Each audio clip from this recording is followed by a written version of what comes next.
Doyen. Monsieur le Doyen, Mesdames et Messieurs, les professeurs, chers collègues, chers étudiants. Au nom du comité d'organisation et du groupe marocain de sémiotique, je vous remercie de votre présence et je réitère les vœux de bienvenue à tous les participants venus des pays voisins, Algérie, Espagne, l'Italie qui n'est pas encore présente, mais elle arrivera ce soir, incarnée par le professeur Maronnet.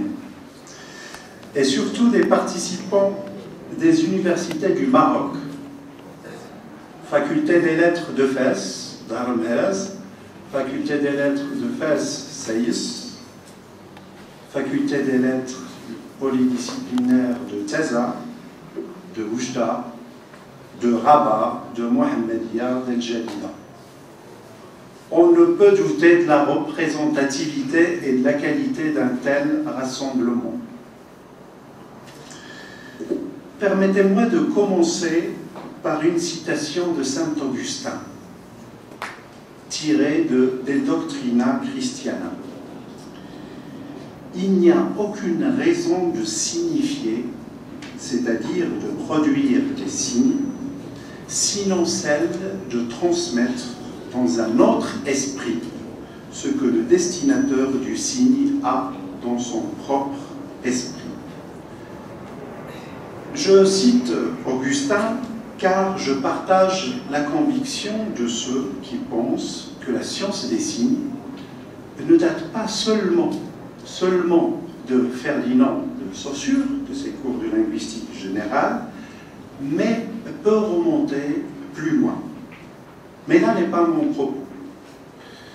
Je cite Augustin parce que si son principe engage toute personne manipulant des signes, le même principe doit engager ceux qui pratiquent ou qui font de la sémiotique envers les autres chercheurs,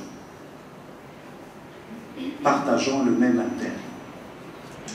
Nous avons besoin de connaître ce que nous faisons les uns les autres. Et il serait triste de pratiquer la sémiotique et de penser la sémiotique dans les amphis, les revues ou les circuits habituels.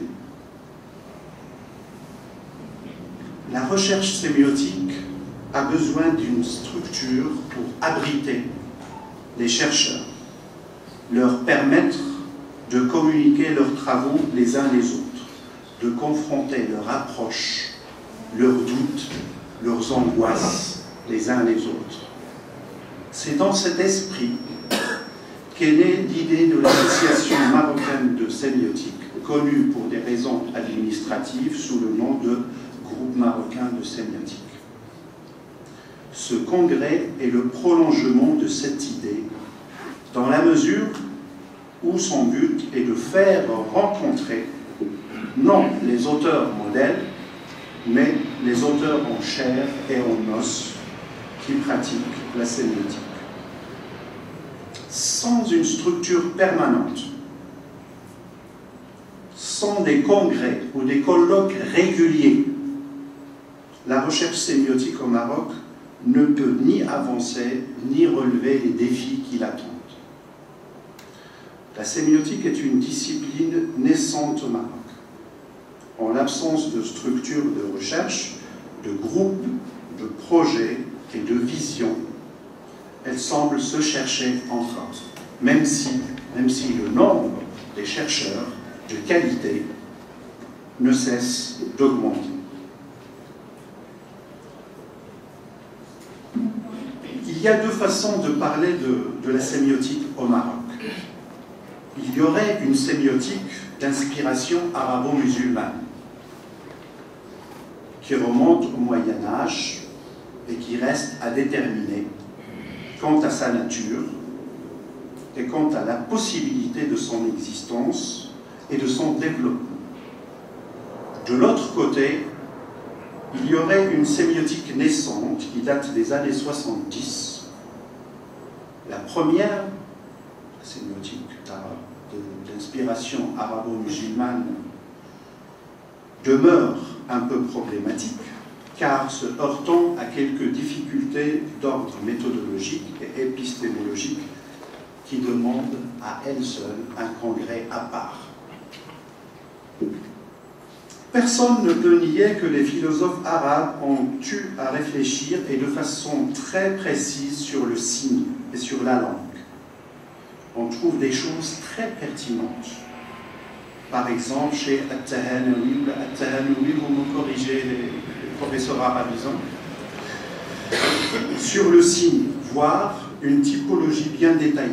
Encore faudrait-il déterminer de façon précise si son inscription dans un cadre strictement philologique n'en compromet pas les possibilités de développement. En d'autres termes, si l'on peut repérer chez At-Tahanoui, chez Jahed, chez Ar-Razi des esquisses d'une réflexion sur les signes, la logique interne de leur propre système nous autorise-t-elle à développer ces esquisses? Il y a des pages dont l'exégèse est clé pour le futur de Ar-Razi, et là je réfère aux travaux de Ustad Hanoun, du professeur Hanoun. Donc il y a des pages dans le livre d'Ar-Razi qui expliquent avec force et éclat notre impossibilité à penser sans les signes ou à nommer ce que l'on ne connaît pas. De même pour des gens comme Jahed, que ce soit dans ses lettres ou dans Al-Bayan ou Al-Tabiyin.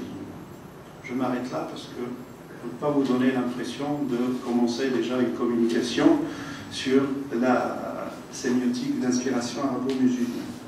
J'en reviens au deuxième type de sémiotique. Le deuxième type de sémiotique a vu le jour à partir des années 70, comme on sait, et semble accorder une place de choix aux sémiotiques dites spécifiques ou appliquées, notamment les sémiotiques d'orientation structurale. Là où les questions que soulève l'exercice de ces sémiotiques, donc les questions sont liées à certains choix urgents que ceux qui les pratiquent doivent prendre. S'agit-il de continuer à consacrer des approches considérées comme implicitement infaillibles, ou doit-on essayer de les développer, interrogeant sérieusement leur assumption, quitte à dénoncer les métaphysiques sur lesquelles elles se fondent? En parcourant les titres de communication de ce congrès, on ne peut que se réjouir de la diversité des sujets et de l'écho qu'elle donne aux divers axes proposés dans l'appel à communication du départ. Et je vous en remercie. Je rappelle ces axes: aspect de la recherche sémiotique au Maroc, problème de la recherche sémiotique au Maroc, sémiotique, société et mentalité marocaine, et enfin sémiotique et traduction. Il suffit donc de regarder le programme pour voir comment il promet d'offrir des réponses aux problématiques citées. Je remercie donc les intervenants qui ont respecté ces axes. Je remercie particulièrement nos amis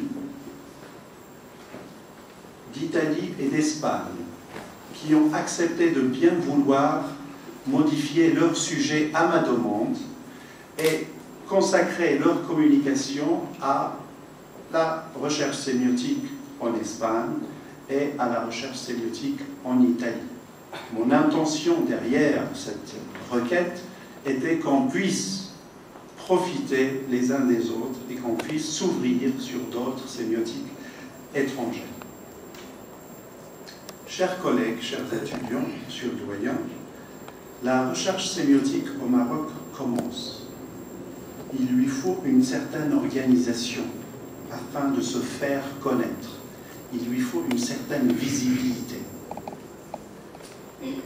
Il lui faut aussi définir ses objectifs, oser regarder en face certaines réalités et se pencher sur le patrimoine avec sérénité et sans complexe.